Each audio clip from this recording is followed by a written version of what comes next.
Navoiy shahriga jamlashtirgan kamondan otish bo'yicha O'zbekiston Kubogi.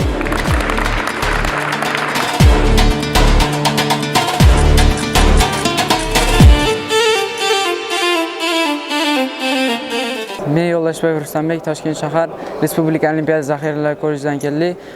Mazkur musobaqada 3 ta oltin, 1 ta kumush medalni qo'lga kiritdim. Biz jamoamiz bilan kelib, faxrli birinchi o'rinni qo'lga kiritdik.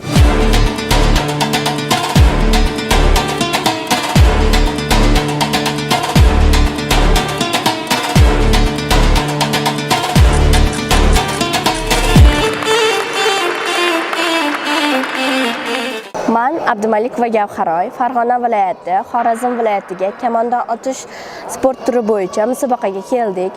Bir hafta davomida biz komandadoshlarimiz bilan faxrli ikkinchi o'rinni egalladik. Men ayollar o'rtasida komandamiz bo'yicha faxrli birinchi o'rinni egalladik.